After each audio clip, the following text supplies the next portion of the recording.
ቴሌ ምን እንዳለ ሰምታችኋል? ይሄ በቴሌ ብር ስለተገበያያችሁ ሸልማለሁ የሚለው ሽልማት የለም። አንዱ ሽልማት ይደርሰዋል፣ መኪና ነው። ሽልማቱን ለመቀበል ከሚስቱ ጋር ወደ ቴሌ ይሄድና በእለቱ ደግሞ ሌላ እጣ የማውጣት ስነስርዓት ነበርና እዛ ስነስርዓት ላይ እጣው ሲወጣ ለማን ሊወጣ ጥሩ? ለሚስት። እኔ እኮ ኢቲቪን ተገላግየዋለሁ ብዬ ቤት ዞሮ ነው የመጣብኝ። ቤት አንዳንድ መስሪያ ቤቶች በያዜ ጆሮአችንን ተከራይተውታል። የኛ ይመስለናል እንጂ የነሱ ነውና ቴሌዬ ይሄ ቀልድ እኮ አይጠገብምና ይልቁን ሼር ሸጫለሁ ብዬ ብለህ የተቀበልከንም ብር የታደረስከው ስለሱ ብናወራ መልካም አይመስልም? ስቴት አልሚነን ባዮች ላይ የማያዳግም እርምጃ እንወስዳለን እየወሰድን ነው አሉ በፓርላማ ብቅ ብለው የፍትህ ሚኒስትሯ ወይዘሪት ሀና አርያስላሴ። አክስቴ እባክዎትን እስቲ እርምጃ ከወሰዱባቸው የሪል ስቴት አልሚዎች ነን ባዮች ላይ እስቲ አንዱን ስም ጠቅሰው ይንገሩኝ፣ አንዱን ብቻ። እስካሁን ድረስ እኮ በዚህ ዘርፍ ላይ ሪል ስቴት እናለማለን ብለው ህብረተሰቡን ካጭበረበሩ የሪል ስቴት አልሚነን ባዮች መካከል እስካሁን ወደ ፍርድ የቀረበው የዘጸአት ሪል ስቴት አልሚ ነኝ ባይ ማቲያስ ያዕቆብ ብቻ ነው። ማቲያስ ያዕቆብ ወደ እስር የተዳረገበት ምክንያት ፍትህ ሚኒስቴር ሳይሆን ራሳቸው የማህበሩ አባላት ወይንም ደግሞ ሪል ስቴት ይሰራልናል ብለው ብር ያቀባበሉ ሰዎች ጠንካራነት ነው።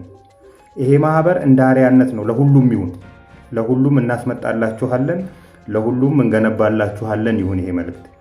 የዘጸአት ሪል ስቴት እንደ አርያ የሚወስደው ነገር ማህበራቱ አንድ ናቸው። የራሳቸው ሊቀመንበር ያላቸው፣ የሚተማመኑበት ጸሐፊ ያላቸው የተደራጀ ማህበር ነው። ይሄ ማህበር እርስ በርሶ የማይከዳዳ የሚያደርገውን ነገር የማይመለስ ስለሆነና ተከታትሎ የማቲያስ ያዕቆብን ያሉትን ሀብቶች በጠቅላላ ማስያዝና ይህን ሰውዬም በህግ አግባብ መጠየቅ ስለቻለ ነው እንጂ ፍትህ ሚኒስቴር አይደለም። ይሄንን እስካሁን እኔ ከማቀው ህብረተሰቡን ከበሉ የሪል ስቴት አልሚዎችም ይሁን እናስመጣላችኋለን ወይ እንልካችኋለን። በዚህ ደረጃ እኔ በጣም በተለይ በሪል ስቴት ዘርፍ ላይ ፍትህ ሚኒስቴር ሚና ማቀው ትዝ የሚለኝ የለም። እባክዎትን የሚያውቁትን እስቲ አንድ ሁለቱን ቢነግሩኝ ደስ ይለኛል። እንግዲህ እዚህ ላይ ፍትህ ሚኒስቴር በሪል ስቴት ዘርፍ ላይ ከሰራው ስራ የበለጠ እኔ አንድ ግለሰብ የሰራው ስራ ይበልጣል ብዬ አስባለሁ። ቢያንስ ለእኔ የህግ ከለላ ብትሰጡኝ፣ ብንተጋገዝ፣ ብጠቁማችሁ ጥሩ ነበርና እስቲ ኮፒ ሊንክ ምናምን አርጓቸውና ይድረሳቸው። አሁን ላይ እንግዲህ ኢትዮጵያ ውስጥ የሸማቾች ጥበቃ ባለስልጣን የሚባል መስሪያ ቤት አለ። የራሱ በጀት ያለው በአመት ተቆጥቶ በጀት የሚለቀቅለት የራሱ ሰራተኛ ያለው የራሱ ቢሮ ያለው የራሱ የስራ ኃላፊ ያለው ገመቺስ የሚነዱ እንግዲህ የሸማቾችን ፌር የሆነ ፕራይስ እንዲረጋገጥ ኳሊቲ እንዲረጋገጥ ጥላ ከለላ ሆኖን እየሰራ ያለ መስሪያ ቤት። በረከት ወርቁ አደራ ወይም ደግሞ በረከት ገበሬዋ የተባለችው እቺ ሴት ከዚህ በፊት የአየርላንድ ያለው ማንጋርድ ሴኩሪቲ የኔ ነው 42 ሚሊዮን ዩሮ አካባቢ ወርዝ አለው እና የኔ ነው ብላ ስትተረተር ነበርና በህልሟ መሰለኝ እሷ ይሆን በህልም አንዳንዴ እኮ የአባትህ የሚሰራበት መስሪያ ቤት በልጅነታችን የኛ ነበር የሚመስለው። ሜቢ ባሏ አየርላንዳዊ ስለሆነ የሱ መስሏል ሊሆን ይችላልና የህልም ኑሮ የህልም ትርተራ እየተተረተረችልን ነበር። በማስረጃ አስደግፈን ስርዓት ይኑርሽ አንቺ አይደለም ብለናት አደባ ሲዘናት ሁለተኛ እንዳትዋሽ አድርገናት ነበረ። አሁን ደግሞ ተመልሳ መጣ። ሳውዝ ሱዳን፣ ሩዋንዳ፣ አይርላንድ የፈረደበት አይርላንድ አለ፣ ኢትዮጵያ ላይ ያለኝ እርሻ አለና ሌላ ሀገራት ላይ ይኑራት፣ እኔ አያገባኝም ስለሱ። ሀገሬ ላይ ግን መዋሸት አትችይም። አዲስ የመጣች የሌብነት ስታይል ልነግራችሁ ነው። ትኩስ ነች፣ ሰምቻት አላውቅም። እና እቺ ሴት አለምነሽ አግማስ ትባላለች። አንድ ስሙ ባልተጠቀሰ በወሎ ሰፈር አካባቢ ያለ ህንፃ ላይ የአሳንስር ተቆጣጣሪ ነች። የአሳንስር ተቆጣጣሪ ታውቃላችሁ? በተለይ አዳዲስ ህንፃዎች ሲሰሩ ሊፍቱ ላይ አንዲት ሴት ታያላችሁ። ያቺ ሴት ስራዋ አንተ እዛ ሊፍቱ ስትገባ ስንተኛ ህንፃ ላይ ነው የምትሄደው ብላ ያን የምትሄድበትን ህንፃ ቁጥር መንካትና በር መዝጋት መክፈት ነው ስራው። ይህንን ነው አሳንስር ተቆጣጣሪ ነች። ይህንን ነው የምትሰራው። አቶ ግሩም ነጋሽ ደግሞ እዛው ህንፃ ላይ የሆነ ድርጅት ፋይናንስ ኃላፊ ናቸው እንግዲህ። እና በዛ አሳንስር ወደ ላይ ወረታች ሲሉ ታጠናቸውና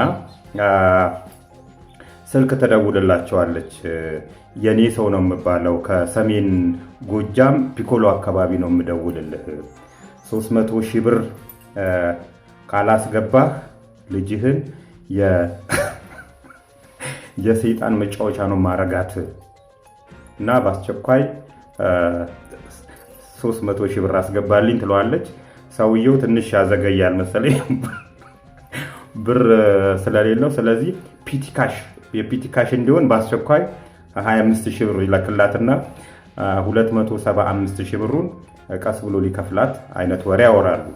ከዛም በኋላ ለሰውየው አቶ ግሩም ነጋሽ ለፖሊስ አመልክቶ ፖሊስ ተከታትሏት ይዟታል። አሁን ምርመራ ላይ ነው። ምስራቅ ኢትዮጵያ አካባቢ የሚደረጉ የኮንትሮባንድ ንግዶች ድሮ በእንደዚህ መኪኖች ነበር የሚደረጉት። እነዚህ መኪኖች በተለምዶ ኒሰን ሻምፖ ይባላሉ። ተሳቢ የላቸው። አሁን ላይ ግን በተደራጀ ሁኔታ እነዚህ መኪኖች ይጠቀማሉ። ተሳቢ ያላቸው አይቪኮች ይጠቀማሉ። እንግዲህ ሁለቱም መኪኖች ጎማቸው ላይ ይሄንን ቤልት ያስራሉ። ይሄ ቤልት ዋና ዓላማው የተሰራበት ዓላማ የክሬሽንግ ቤልት ነው፣ የድንጋይ ወፍጮ ቤልት ነው። ድንጋዮቹን ከአንድ ሞተር ወደ ሌላ ሞተር ለማጓጓዝ የሚጠቀሙበት ነው። እነዚህ መኪኖች ግን ጎማቸው ላይ የተሳቢ ጎማው ላይ የፊት ለፊቱም የኋላ ላይ እንደዚሁም የሳቢው ጎማ የኋለኛው ላይ ደርበው ያደርጉታል። መሬት እየጠረገ ነው የሚሄደው ሲሄድ። ይሄ ሁለት ፐርፐዝ አለው። አንደኛው እነዚህ መኪኖች አፈራማ ቦታና ጫካውን ስለሚሄዱ የጎማ ዳና ለቀው ነው የሚሄዱት። ያንን ዳና ለማጥፋት ያ መሬት እየተሳበ የሚሄደው ቤልት ጠርጎት ይሄዳል፣ ያጠፋዋል ማለት ነው። ሁለተኛው ፐርፐዙ የሚደረግበት ይሄን ቤልት በተለይ ደርበኸው ካረከው እዛ አካባቢ ያሉ የጸጥታ አካላት፣ የፌዴራል ፖሊስ፣ እነዚህ ኮንትሮባንድ ንግዶች የሚከላከሉ አካላት ሲያዩዋቸው የእነዚህ መኪኖች ማምለጥ ነው እንጂ በፍጹም አይቆሙላቸውም። እና እነዚህ የጸጥታ አካላት ሲተኩሱ፣ ጎማው ላይ ሲተኩሱ ያንን ቤልት ያገኘዋል። ቤልቱን በፍጹም አልፎ ጎማውን አይመታም። ስለዚህ ለዛ ፐርፐዝ ነው፣ ለሁለት ፐርፐዝ ነው ያንን ቤልት የሚያደርጉት። እና አሁን ላይ ቤት መስመር ነው ኮንትሮባንድ እየተነገደ ያለው። እነማን ናቸው ነው ብለን ካሰብን እንደ ጥርጣሬ የሶማሌ ክልል ከፍተኛ የስራ ኃላፊዎች በዚህ ንግድ ውስጥ ተሳትፎ ይኖራቸዋል የሚል ሀሳብ ያለኝ። ለምን እንደሆነ ልንገራችሁ። አሁን ላይ ከሐረር ወደ ጂጂጋ ስትሄዱ ቦምባስ የምትባለው ቦታ ላይ የፌዴራል ፍተሻ ኬላ አለ እና ቤት ነው የሚታጠፉት። ፋፈን ሲደርሱ ወደ ቀኝ ይታጠፉና ገለለሽ፣ ደጋሃመዶ፣ ሰገግ እያለ ደነን ድረስ ይደርሳል። በዛ መስመር ነው የሚመጡት። ወደ አዲስ አበባ ለመሄድ ወደ ሐረር ለመሄድ ከተፈለገ የቦምባስ ኬላ ያገኙታል። ወደ ጅጅጋ ለመሄድ ከተፈለገ ደግሞ ጅጅጋ መግቢያ ላይ ሌላ ፍተሻ ኬላ አለ።